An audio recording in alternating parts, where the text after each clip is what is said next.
Bom dia, eu me chamo Fabiana da Costa Ferraz Patuelli Lima, sou uma mulher branca, estou com cabelo em coque, usando fones grandes aos ouvidos e óculos com armação azul. Vamos apresentar hoje a palestra A Prática de Esporte como Ferramenta para a Prevenção de Risco ao Suicídio, referente ao projeto de extensão institucional Escola de Campeões, da Unirio junto ao Instituto Realizando o Futuro. A psicóloga Adriana Amaral do Espírito Santo, que é a profissional que vai nos falar hoje, né, sobre essa oficina, ela concluiu sua graduação e licenciatura na Universidade do Estado do Rio de Janeiro, UERJ, possui mestrado e doutorado em Psicologia Social pela UERJ e pós-doutorado também pela UERJ. Trabalha como psicóloga clínica desde 2005, atende também atletas na clínica esportiva. Trabalhou como psicóloga clínica do esporte do Centro Educacional de Física Almirante Adalberto Nunes, Cefam, Marinha do Brasil, de 2010 a 2018. Foi colaboradora do Conselho Regional de Psicologia da 5ª Região, nas áreas... Não estou enxergando, pessoal. A coisa acabou ficando embaçada. Centro de Educação Física Almirante Adalberto Nunes, Cefam, Marinha do Brasil, de 2010 a 2018. Foi colaboradora de Conselho Regional de Psicologia da 5ª Região, Rio de Janeiro, nas áreas de título de especialista em Psicologia do Esporte, de 2005 a 2011, 2019 a 2023.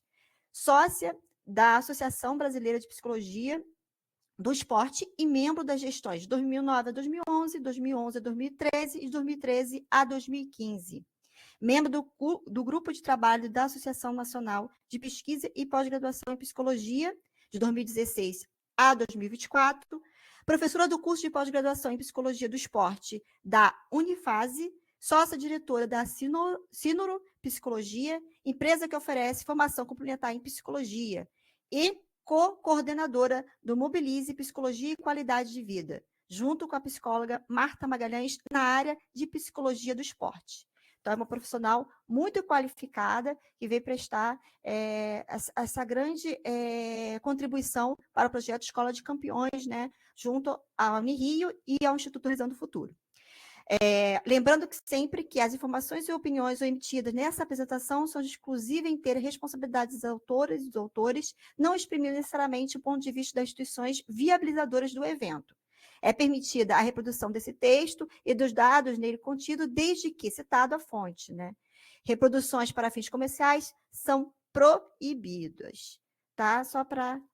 E agora passo a palavra a Adriana Amaral do Espírito Santo, a psicóloga especialista em esporte, né, que vem nos falar hoje sobre esse importante tema. Muito obrigada, Adriana. Bom dia, eu que agradeço o convite, é um prazer estar aqui.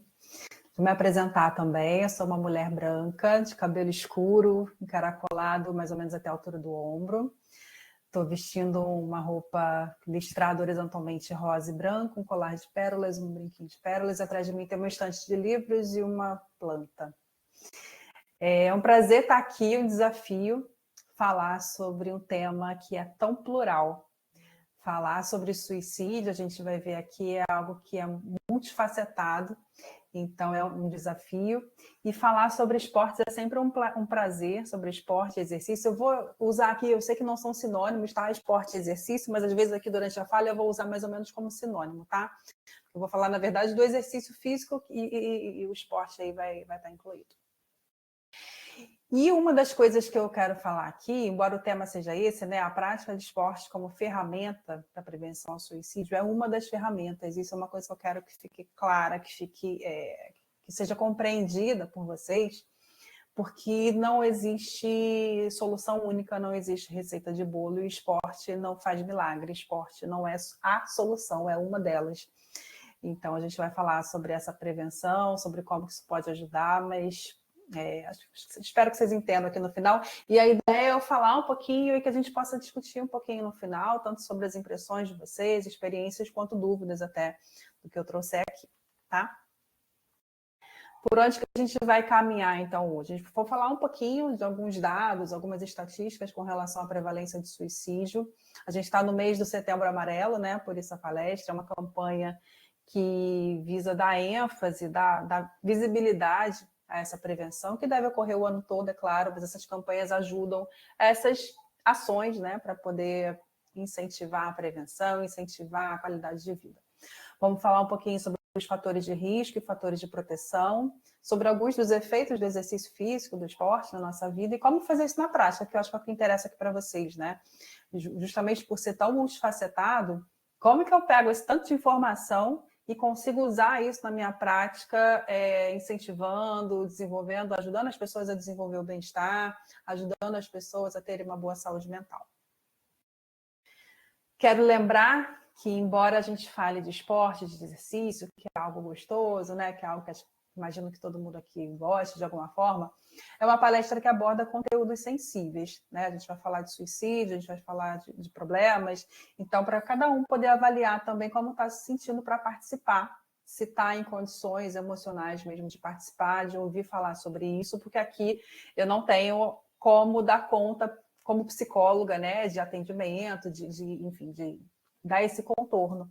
Então, que cada um possa fazer esse autoexercício aí de como eu estou em condições de assistir essa palestra e me preservar, tá bom? E é claro, depois, se quiserem também entrar em contato com relação a isso, aí no privado, sem problema, falo com vocês. Falar um pouquinho, então, aqui fica um pouquinho pequeno, eu vou alternar um pouquinho as telas, eu acho. Sobre algumas estatísticas, até justificando essa campanha, né, do Setembro Amarelo, porque as estatísticas sobre suicídio são assustadoras. De 2009 a 2018, segundo as pesquisas, né, segundo o próprio sistema brasileiro, o DataSUS, o Brasil registrou em caráter ascendente, ou seja, isso vem crescendo, 108.020 óbitos por suicídio. Mais de 108 mil pessoas morreram nesse período por suicídio, e uma grande parte delas na região sudeste. É estimado que ao menos 20 tentativas de suicídio ocorram para cada morte de adulto, ou seja, eu vou falar sobre isso. Eu estou lendo aqui o chat e falando com vocês, tá? Se tiver alguma pergunta, eu vejo ali também e já tento incluir aqui no que eu estou falando. Para cada morte dessa, então vocês imaginam, para cada 108.020 pessoas que morreram, outras tentaram, porque até a pessoa efetivamente conseguir dar fim, né, colocar em prática a ideia, ela tem uma escalada aí. Então, é muita gente que passa por esse, às vezes está longe do nosso radar, do nosso universo, mas se você olhar aí, geralmente no seu universo pequeno tem alguma história, tem algum conhecido, algum ouviu falar. Deixa eu só mudar aqui um pouquinho, que está bem pequenininho. Eu enxergo bem, mas está bem pequenininho. O Estudo Global de Carga de Doenças de 2015 revelou que o suicídio na faixa de 10 a 24 anos está entre as 5 principais causas de mortalidade no mundo. E uma faixa etária de pessoas muito jovens, né, de 10 a 24 anos, exceto na África. Isso vai começando a trazer para a gente algumas reflexões sobre por quê, né? Por que alguém vai querer dar fim à própria vida? E a gente vai ver que tem vários fatores aí atravessando, a gente pode começar a traçar hipóteses de por que tanta gente, por que nessa faixa etária, por que mais no Sudeste, né? A gente tem aí questões de gênero, de faixa etária, de local mesmo que vão atravessando. E estima-se, pode ser que alguns dados desses, em algumas pesquisas, em alguns textos, estejam um pouco diferentes, mas é mais ou menos isso. Estima-se que a cada ato consumado, 6 pessoas são atingidas. Então, para cada pessoa que comete suicídio, em torno de 6 pessoas são diretamente atingidas por essa morte. Então, é necessário falar sobre isso e é necessário falar desmistificando, porque existem alguns mitos também sobre o suicídio que acabam atrapalhando, né?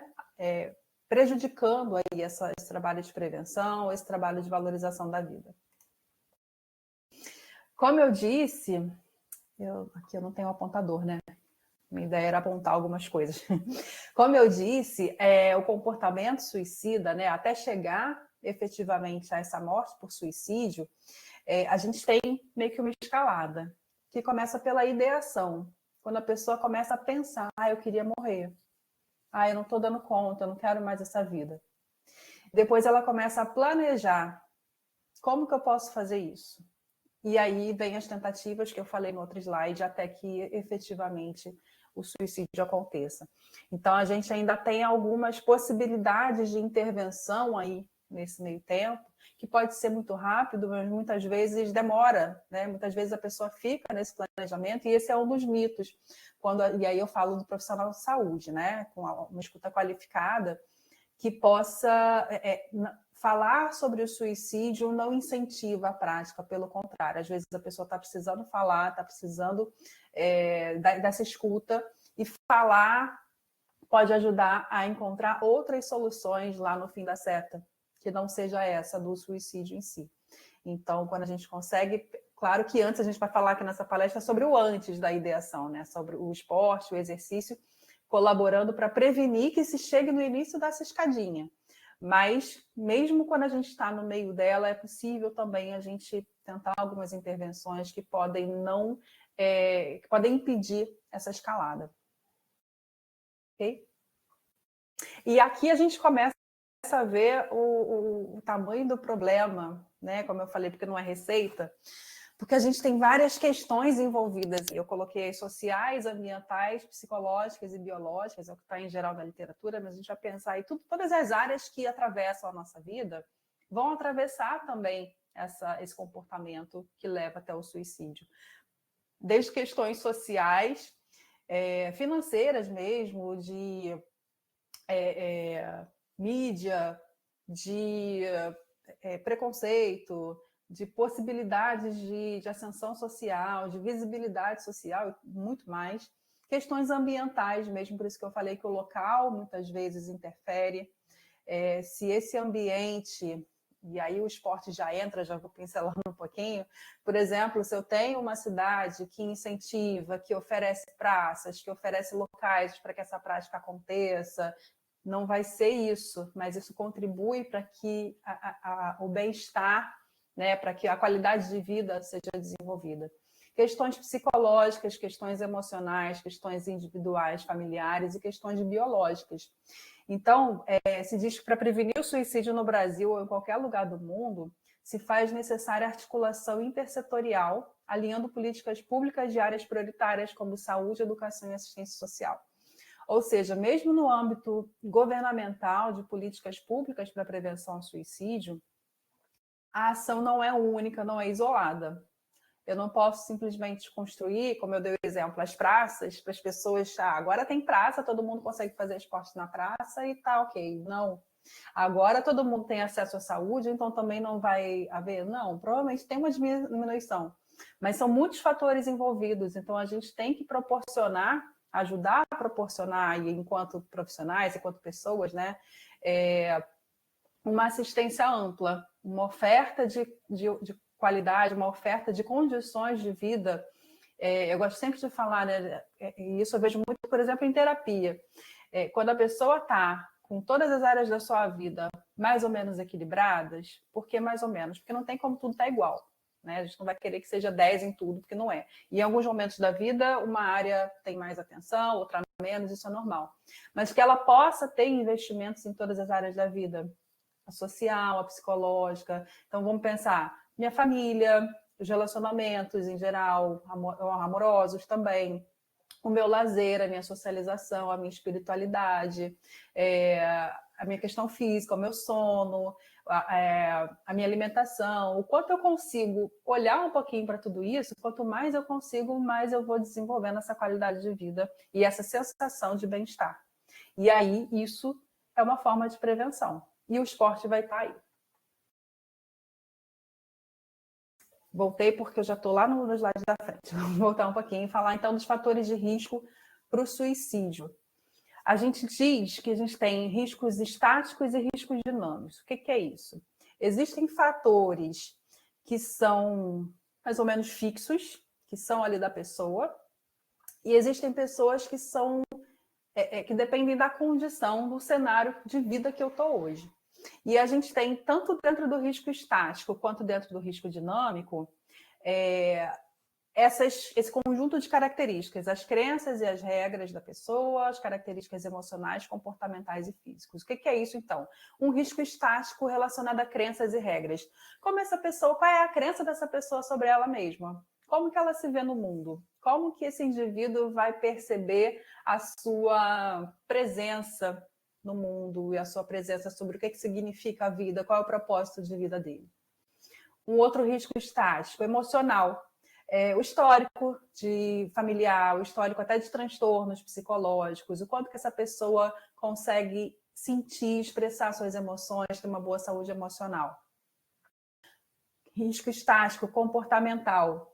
Quais são as habilidades dessa pessoa? Como que ela resolve problemas? Qual é o nível de tolerância dela às situações? Como que é o comportamento dela, de maneira geral? E o risco estático físico, questões de gênero, etnia, orientação sexual e várias outras, até genético, né? Doenças, são constituições físicas da pessoa que podem predispor ela como um risco que é algo mais fixo. E todos esses fatores também entram como risco dinâmico, ou seja, só um minutinho, deixa eu só terminar aqui o dinâmico e já te dou a voz. E o risco dinâmico é que algumas situações agudas, algumas crises podem acontecer nesses 4 elementos aí também, que podem aumentar um risco. Por exemplo, as crenças e as regras. Vamos supor que a pessoa perde o emprego e aí começa a falar, eu não tenho valor nenhum, eu não sirvo para nada mesmo. E aí começam essas crenças a mudarem e virarem crenças muito negativas. Um risco dinâmico emocional também. Impulsividade, uma briga com alguém, e aí vem uma emoção muito intensa que a pessoa não consegue controlar. O risco dinâmico comportamental. A pessoa geralmente tenta mascarar o que ela está sentindo. Então, um isolamento, uma agressividade, uma impulsividade que pode acontecer naquele momento. E o risco dinâmico físico, insônia, dores intensas. Não sei se vocês acompanharam recentemente umas reportagens sobre a mulher com a pior dor do mundo que estava solicitando a eutanásia, por exemplo. Ela não queria se suicidar, mas ela queria morrer porque a dor era muito intensa. Então, são características ali que em determinado momento da vida podem acontecer e a pessoa não consegue lidar com aquilo. Alguém levanta a mão, pode falar.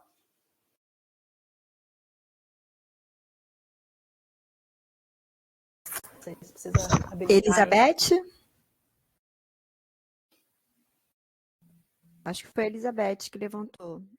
Eu não consegui ver quem foi. Ela baixou depois. Então. Então tá. E além então desse risco estático e dinâmico, né, dos verdinhos ali, que são essas bases, a gente tem na base disso tudo que liga com o slide anterior, que são as questões individuais, socioculturais e situacionais. Dá para ver o bololô disso tudo?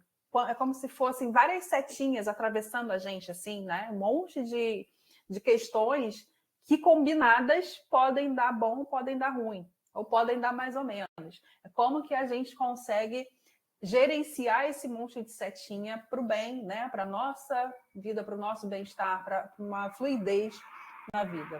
Por isso que a terapia ajuda muito, né, a desenvolver, mas isso eu vou falar um pouquinho mais adiante, eu acredito muito no quanto que a gente pode desenvolver isso nas crianças. Se a gente consegue educar crianças, né, emocionalmente, vão chegar em adultos com uma possibilidade maior de lidar, principalmente com os riscos dinâmicos, né, quando acontece uma crise. E os fatores de proteção. Então, nós temos fatores de risco para o suicídio, que são esses que eu falei, e fatores de proteção. Coisas que, mesmo com tudo isso acontecendo, podem prevenir, podem ajudar com que a pessoa lide com essas dificuldades. Quais são? Alguns deles, né, que são aí relacionados pela OMS. Conexões familiares saudáveis, apoio da comunidade, ou seja, uma rede de apoio, uma rede social, presencial, de preferência, real, né, que possa ter um escape aí, onde a pessoa possa ter um lazer, uma socialização, uma conversa, uma comunicação. Aptidões na solução de problemas, solução de conflitos e tratamento não violento de disputas. Crenças pessoais, sociais, culturais e religiosas que desincentivam o suicídio e apoiam a autopreservação e buscar ajuda e acesso fácil à assistência de qualidade para doenças mentais e físicas. E aí, por que eu coloquei aqui tudo isso dentro, né, o exercício com uma chave englobando isso tudo? No exercício físico, como eu falei, né, eu vou usar esporte e exercício aí aqui, especificamente, com a licença poética como sinônimos. Conexões saudáveis, conexões comunitárias, sociais saudáveis, a gente consegue isso? Em geral, sim. Em grupos de pertencimento. Não necessariamente num esporte coletivo, mas num lugar onde várias pessoas estão desenvolvendo ali uma atividade e é possível desenvolver essas conexões. Solução de problemas, de conflitos, disputas. Sim, esporte, né? Como que é ganhar e como que é perder. Como que Apareceu, desculpa, alguma coisa de instalação aqui no meu computador. Como que solucionar problemas ali naquele esporte, naquele exercício, como que eu consigo gerenciar isso? A gente trabalha muito isso em projetos sociais, iniciação esportiva, é o esporte como meio que a gente fala, né? Através do esporte, vamos supor, uma equipe, como que vai construir uma jogada para conseguir chegar no campo adversário. Isso é solução de problema. Como que vai solucionar conflitos ali? Porque fulano disse, eu não disse, e o outro disse, e o treinador está pedindo outra coisa, e aí precisa exercitar a comunicação. O esporte, o exercício podem trazer isso. Crenças que desincentivam o suicídio apoiam a autopreservação. Geralmente, vem associado a quem pratica algum esporte, algum exercício, vou generalizar aqui, geralmente está atravessada aí por crenças de melhorar a saúde, de ter uma vida melhor, de estar mais de bem com o seu próprio corpo, né? E isso tem a ver com essa autopreservação. Buscar ajuda e acesso fácil à assistência, porque geralmente é mediado por profissionais de saúde. Profissionais de educação física são profissionais de saúde. Então, e muitas vezes tem uma equipe com outros profissionais também de saúde, onde fica mais fácil buscar esse acesso. Então, por excelência, o esporte, o exercício físico são fatores de proteção ao suicídio. Então, como eu falei lá no início, não é isolado, não quer dizer que quem pratica nunca vai ter esse risco, mas ajuda, porque são fatores de proteção. Então, a gente coloca de um lado os fatores de risco, do outro os fatores de proteção, e quando a gente equilibra isso, a gente consegue prevenir o suicídio. Eu listei aqui alguns efeitos do exercício, de maneira geral, complementando esses fatores de proteção. São coisas que com certeza vocês já sabem, mas vale a pena a gente reforçar e também não se esgota aqui. Melhora no condicionamento físico. Ah, mas isso não é emocional. Sim, pode ser, porque se eu subo uma escada, no 5º degrau, já estou... E daqui a 2 meses que eu estou fazendo o exercício, eu subo 3 lances e chego bem lá em cima, isso vai ajudar na minha autoestima, né? Isso tem uma motivação, tem um incentivo ali que vai sendo construído com essa prática. Então, a melhora do condicionamento físico ajuda, sim, na autoestima, ajuda, sim, nessa plenitude, né? Nesse senso de, pô, legal, tô bem. Combate ao sedentarismo, obviamente, né? E aí, vou falar um pouquinho depois, essa cultura mesmo do movimento, né? De sair do sofá e poder se movimentar de alguma forma. Melhora a qualidade do sono, geralmente também está ligada a uma melhora na alimentação, né? Porque quem faz exercício aí começa aqueles projetos já, quero me alimentar um pouquinho melhor, né? Beber mais água, então tem todo um cenário aí de melhoria também, em geral, física, biológica, fisiológica. Sensação de bem-estar, aí tem gente que vai falar, não, eu vou na força do ódio, não me dá bem-estar nenhum. Mas isso eu vou falar no outro slide. A curto prazo, para quem não tem o hábito. A longo prazo, para quem desenvolve o hábito, traz sim a sensação de bem-estar. Aumento da atenção, desenvolvimento cognitivo de maneira geral, própria compreensão da leitura, raciocínio, memória, toda essa cognição, né? Porque a gente precisa, muitas vezes acha que não, estou malhando só o corpo, a gente precisa pensar, a gente precisa ter uma boa consciência corporal para poder desenvolver o movimento ali.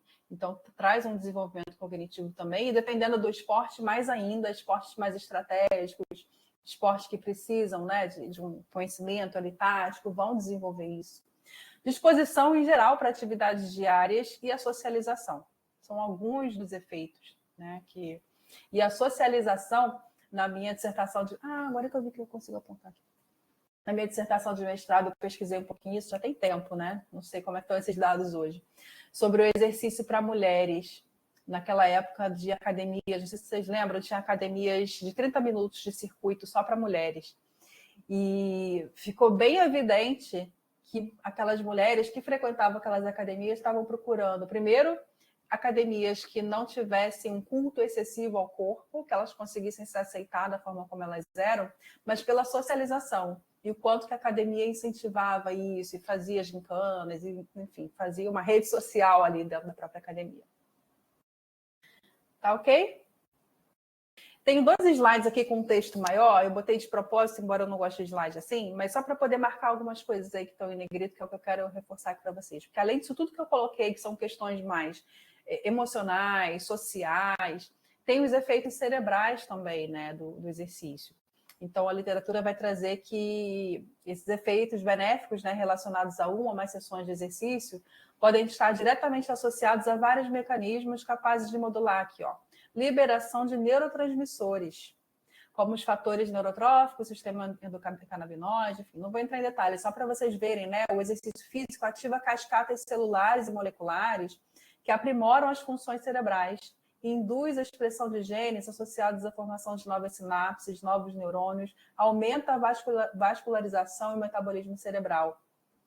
Trabalha no hipocampo, que é a região do cérebro responsável pela formação das memórias e componentes emocionais. Então, tem uma ligação aí direta, né, do efeito do exercício, que não é só uma sensação, tem algo mesmo que muda fisiologicamente, que muda dentro do nosso cérebro, que vai, a longo prazo, geralmente, trazer esses efeitos. Mas os estudos não são taxativos. Por que eu estou falando isso? Justamente por conta dessas setinhas que eu falei que existem. Então, quando a gente vai olhar os estudos... Se eu consigo mudar aqui. Acho que sim. Quando a gente vai olhar os estudos sobre efeitos do exercício físico, a gente vai ver em diversas populações diferentes, a gente vai ver... ou até em população geral, e aí quando eles vão esmiuçar isso... no grupo de mulheres não teve evidências significativas, no grupo da localidade tal não teve evidências significativas. Então, vai depender muito. Questões de gênero, a gente hoje, inclusive, tem mais de 100 possibilidades de gênero, né? Então, assim, e são atravessadas por questões de autoestima, por questões sociais, de raça, etnia, né? Faixa etária, como eu comecei falando ali, a faixa etária dos 10 aos 24, é que mais aparece aí nas estatísticas, mas vamos pensar aí, por exemplo, o pessoal que está envelhecendo, isso pode ser um fator de risco, né? Como que eu lido com esse envelhecimento? Como que eu lido com as rugas, com o cabelo branco, com a dificuldade se eu não faço exercício, a dificuldade de fazer alguma coisa, ou pelo contrário, aí eu começo a fazer o exercício e eu vejo que nesse envelhecimento eu estou conseguindo segurar a sacola do mercado, né? Aquilo que eu falei do condicionamento físico. A cultura, a personalidade. Então, aqui já estão incluídos tanto os fatores estáticos quanto os dinâmicos, percebem? A personalidade de cada pessoa pode interferir nessa equação aí. A educação para o exercício. E aqui tem os transtornos psicológicos, mas eu quero focar principalmente nesses 2 aqui, ó. Eu estou no PowerPoint, que aqui está bem pequenininho. A educação para o exercício e a escolha adequada da modalidade. Por que isso? É o que eu estava falando anteriormente.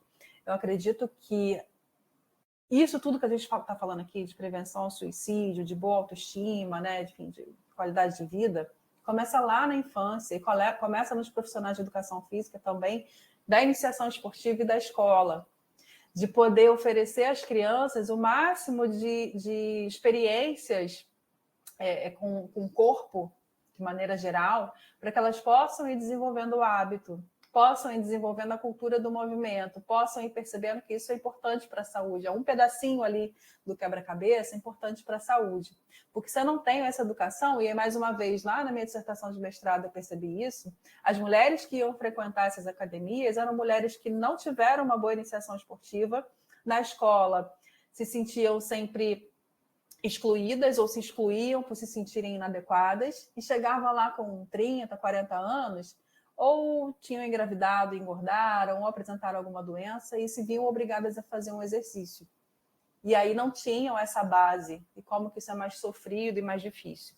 Então, poder educar para o exercício e está ligado diretamente à escolha adequada da modalidade. Por quê?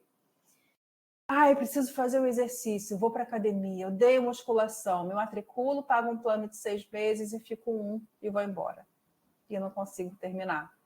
Então, a responsabilidade também dos profissionais que estão ali auxiliando essas pessoas nessa prática de ajudar a escolher a modalidade. Tem modalidade individual, tem modalidade em grupo, tem modalidade ao ar livre, indoor, com música, sem música, na água, no chão, né, no chão seco. Então, existem várias modalidades, a própria dança, né, modalidades diferentes, poder assistir Jogos Olímpicos, diversas competições na televisão, isso ajuda na educação para o exercício e na escolha da modalidade, para encontrar uma modalidade que faça sentido, que a pessoa se encontre ali. Eu conheço pessoas que passaram aí a vida inteira sem gostar de esporte, não ia tentar, que é essa coisa, né? Tentava malhar, não conseguia e tal. E aí se encontrando uma modalidade e virou atleta, sabe? Então, tem essa responsabilidade também e de sair daquele quarteto mágico da educação física, que é futebol, handebol, vôlei e basquete. E aí eu quero passar um pouquinho para vocês isso aqui, porque é um modelo justamente para a gente poder entender isso.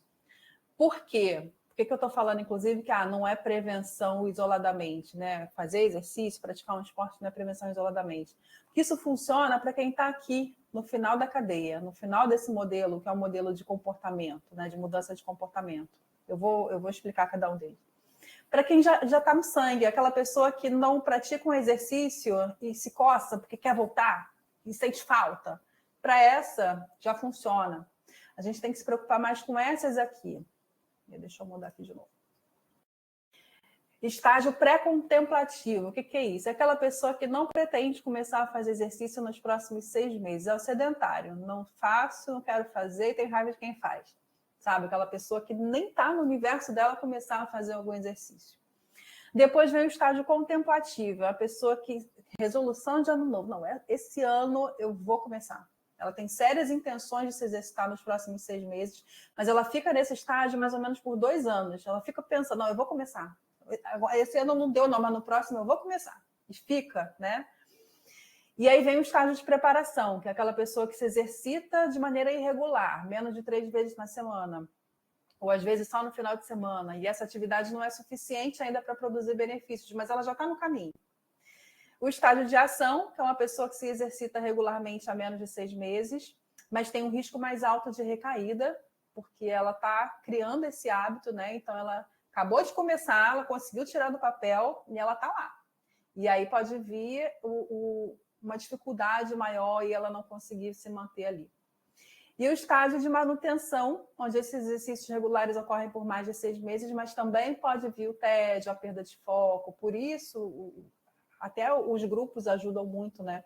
Porque vão criar professores criativos que criem desafios novos nessa prática, que criem uma dinâmica ali. Mas é o que eu falei. Geralmente isso ajuda, mas tem pessoas que às vezes gostam daquela rotina, fazer tudo certinho e não falar com ninguém. Então eu preciso estar atento, observar. E o estágio de término é o que eu falei, aquela pessoa que se exercita por mais de 5 anos, não tem recaída, a pessoa que é ativa para a vida toda. Então, o que a gente precisa olhar é para essas pessoas que querem se exercitar, mas não têm esse hábito, que querem se exercitar, mas não está no sangue. E como que o esporte, o exercício podem prevenir, né, nessa função mesmo do profissional de educação física, de uma equipe ali multidisciplinar, para desenvolver esse hábito, para que ela possa chegar lá no final dessa escadinha aí também, uma outra escadinha, e que ela possa se tornar uma pessoa ativa para a vida toda. Por quê? Tá envolvido tudo aquilo que eu falei lá no outro, né? Um comportamento de... esqueci onde está. Comportamento, assim, de autopreservação, né? Tem a ver com toda uma mudança de mentalidade. Então, aqui a gente está falando de mentalidade. Uma pessoa no estágio pré-contemplativo, que é sedentária, se a gente for olhar, não quer dizer que é uma pessoa potencialmente suicida. mas pode ser que seja uma pessoa mais vulnerável a diversas situações ali, emocionalmente falando, e ela não tem esse fator de proteção. Essa aqui, do final do estágio de término, já tem um fator de proteção bem sólido. Então, é mais possível que com ela isso funcione. E aí, como usar o esporte, o exercício, como fator de proteção na prática? Então, esse aqui é o segundo slide que eu falei de texto, que eu separei, porque aqui eu acho que ele fala de uma coisa fundamental. Não tinha como eu falar sem fazer essa citação. As atividades físicas, ao serem consideradas do ponto de vista do lazer, devem ter para os sujeitos um sentido de satisfação pela própria atividade. Por isso, começar lá nas crianças, e por isso esse estágio de término, que é assim, só de eu fazer, não importa se eu vou ganhar, se eu vou perder, né? Mas aquilo me dá prazer, desenvolver aquela atividade, praticar aquele movimento me dá prazer.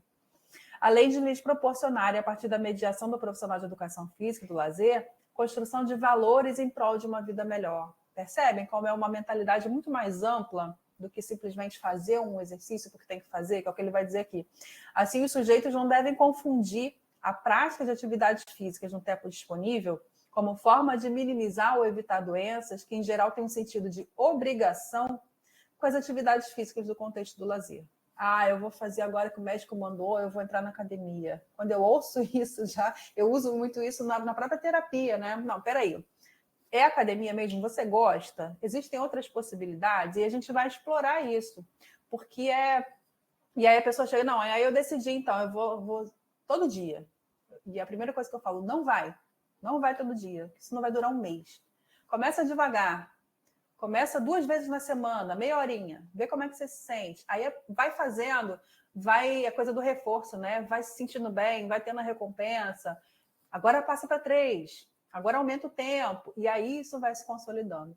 Porque geralmente quem tem essa resolução, né? Eu vou fazer todo dia, 2 horas por dia, 1 hora por dia, não fica. Né? Então a gente precisa também ter esse olhar atento. Os sujeitos devem ter opções para poderem fazer escolhas a respeito dessas atividades, de modo a sentirem satisfação na realização das mesmas. Isso é o que caracteriza, de fato, as atividades físicas de lazer em favor da saúde dos sujeitos. E percebam, a gente está falando de pensamento suicida e de prazer. Né? E aí, como que essa atividade por prazer pode ajudar nessa prevenção? Porque é isso, é encontrar sentido, é se sentir bem, é se sentir capaz, é desenvolver habilidades, é ter uma autoconsciência corporal, emocional. Listei aqui algumas atitudes do profissional de educação física que eu acho que podem colaborar para a prevenção, mas também não se esgota aqui, tá? Mas algumas dicas, algumas orientações que eu acho que podem ajudar. Provavelmente vocês já fazem, pelo menos algumas delas. Começando pelo auxílio na escolha da modalidade, né? A pessoa entra para um grupo, né? Ou entra, mesmo que seja uma modalidade individual, assim, é isso mesmo, eu percebo que essa pessoa está tendo prazer, não é questão de habilidade, é de prazer, é de gosto em estar ali. Porque às vezes a pessoa está ali, não tem habilidade nenhuma, mas ela gosta, ela não falta, ela é super engajada no grupo, ok, está fazendo sentido. Incentiva a socialização, respeitando as características individuais, né? Aquilo que eu falei. Geralmente, a socialização é um fator que as pessoas buscam muito na prática do exercício. Mas tem pessoas que não gostam, então também precisa entender ali as características individuais para respeitar ali, até, quem sabe, às vezes indicar uma outra modalidade.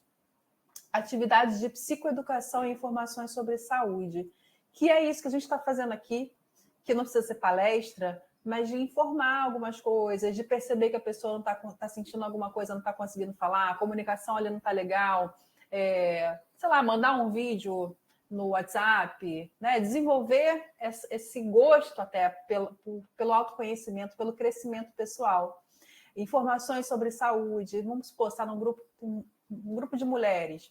Informações sobre câncer de mama, sobre ciclo menstrual, sobre, enfim, sobre inclusive o que aquele grupo gosta de ouvir, quer ouvir. Às vezes você escutando, você percebe que eles estão precisando ouvir mais sobre isso, que eles estão querendo saber, ou que tem muitos casos de saúde parecidos. Então, trazer essa informação também, pode ser com convidados, pode ser com palestras, pode ser no próprio dia a dia.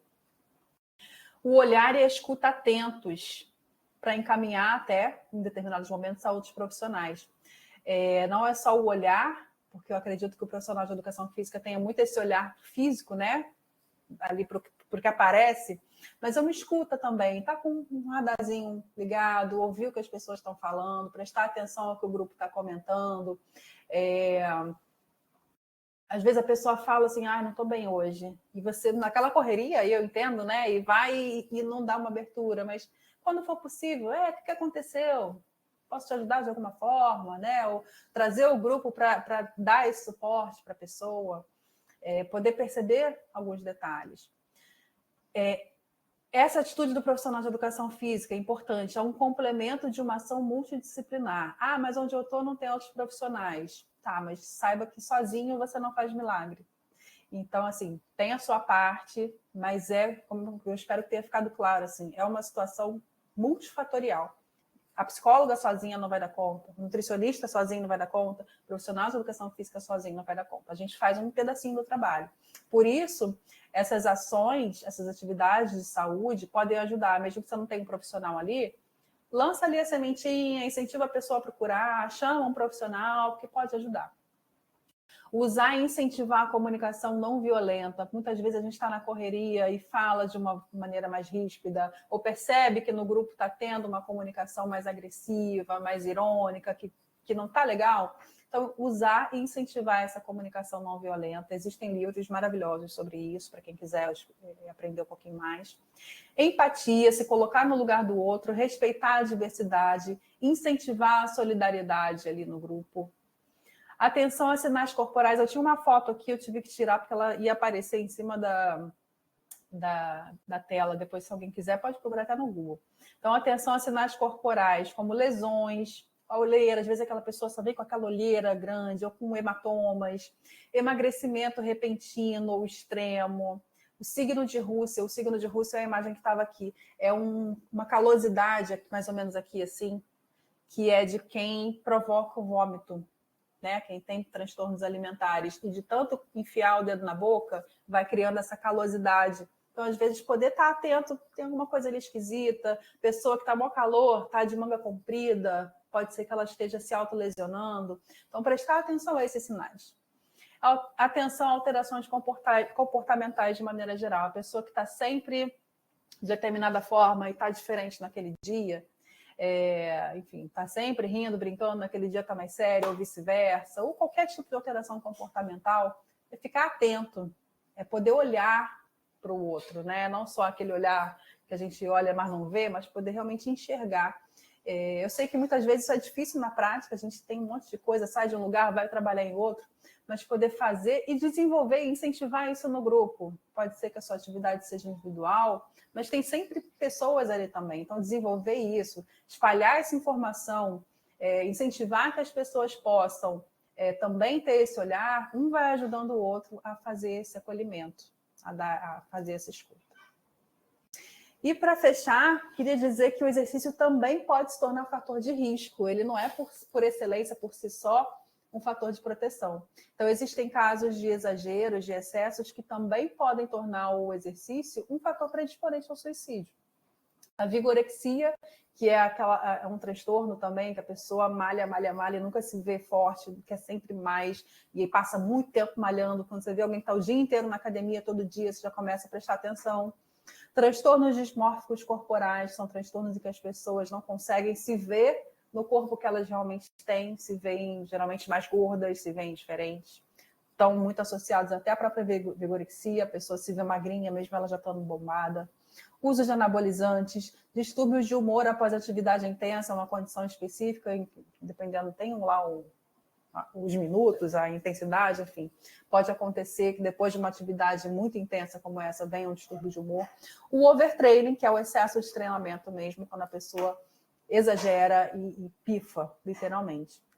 Então, em casos assim, por exemplo, um transtorno de imagem, um transtorno que a pessoa não se vê, olha quantos fatores, mais uma vez, quantas setinhas envolvidas. A anorexia, a bulimia, os transtornos alimentares estão associados, geralmente. A pessoa não se vê, aí uma coisa mais social, a gente vê aí o bombardeio da mídia, você abre lá, por exemplo, Globo.com, só tem mulher bonita de biquíni mostrando o corpo, e aí se eu não me vejo daquela forma e eu tenho aquilo como um valor, como que isso pode ir, né, minando a minha autoimagem, minando a minha autoestima, e aí mudando aqueles fatores de risco, as minhas crenças pessoais, né, os meus comportamentos com relação a essas crenças, e aí eu vou me alimentando de maneira diferente, isso vai afetando o meu sono, e vai um efeito em cadeia. Então, também ficar atento para o excesso, atento ao exercício como meio para algo que pode também ser um desencadeador de comportamentos suicidas. E aí, para fechar, quero passar esse videozinho, acho que são 2, 3 minutos, para a gente abrir para a discussão. Como que eu encerro aqui Aqui, só antes de passar o vídeo, aqui tem... no final eu falo aqui os meus contatos e as referências que tem aqui. Eu vou passar o vídeo eu posso agora. Passar. Tá. Eu tenho que tirar o arquivo daqui? Não, pode deixar que eu faço. Tá.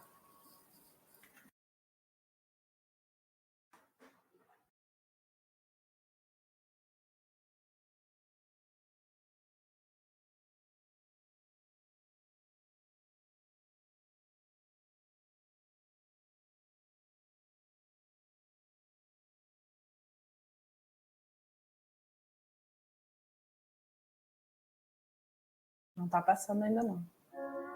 Foi.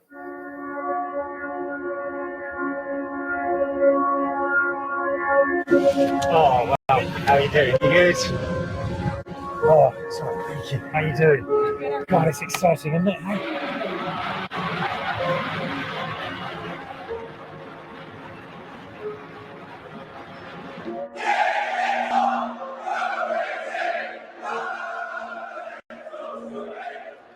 Oh, how's the week? You okay? Yeah. Yeah.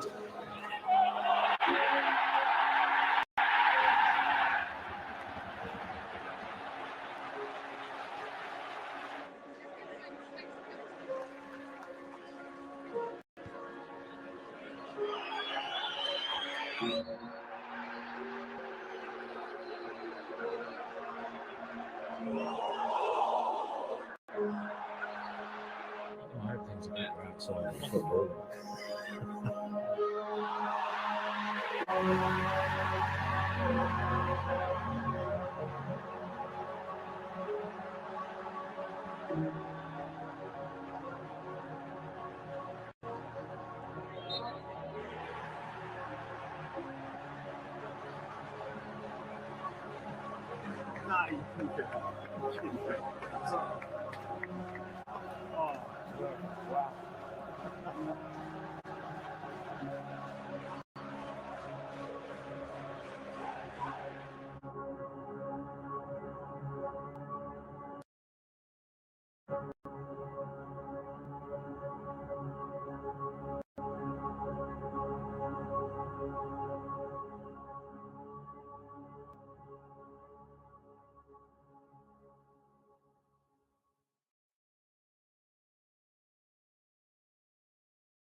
Esse vídeo fala desse olhar atento que eu estava dizendo, né? A gente não finge ouvir isso em algum lugar. A gente não finge tristeza, a gente finge alegria. Quem está triste, quem está alegre, né? Às vezes essa alegria, quem está rindo o tempo todo, muitas vezes por dentro está sendo corroído, né? E a pessoa está ali fingindo, né? Mascarando o que está acontecendo. Então a gente precisa estar atento a esses sinais. Não está mais aparecendo para mim aqui a opção de avançar ou voltar o slide. Espera um momento.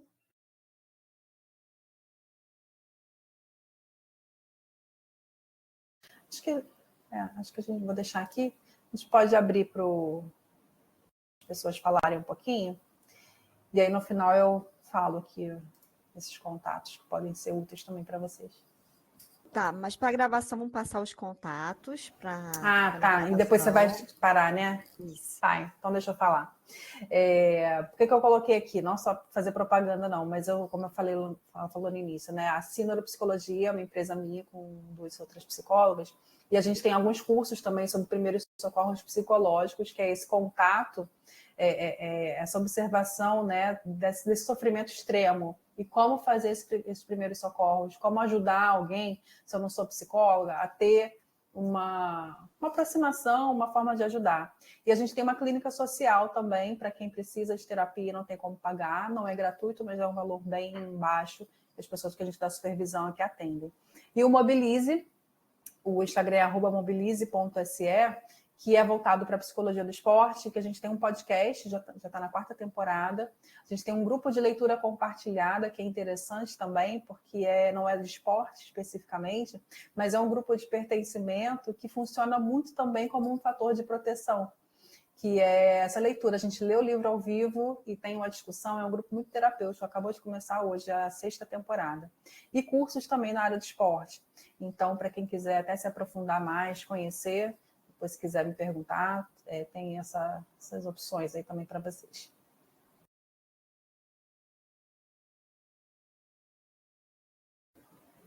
Então, pessoal, eu vou me tornar apresentadora aqui novamente. Esse aí foi um projeto da Escola de Campeões. A equipe extensionista do projeto, né, são compostas por 15 pessoas. A gente queria agradecer muito, né, que nos acompanhou até agora, e depois vamos ter a parte também de poder debater esses assuntos com a profissional. Nós temos o site e a rede social, escolacampeões.unirio. Lembrando o seguinte, né, escola de campeões.unirio. Lembrando que a gente também está no YouTube, e aí essa oficina vai ser gravada e depois disponibilizada também, tá bom?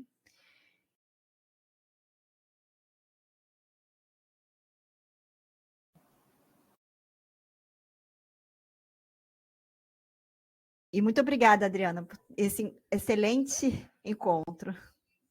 Imagina, eu quero ouvir um pouquinho, espero que alguém queira falar um pouquinho, porque é muito mais rico, né, a gente poder pensar aí nas dúvidas, nas experiências.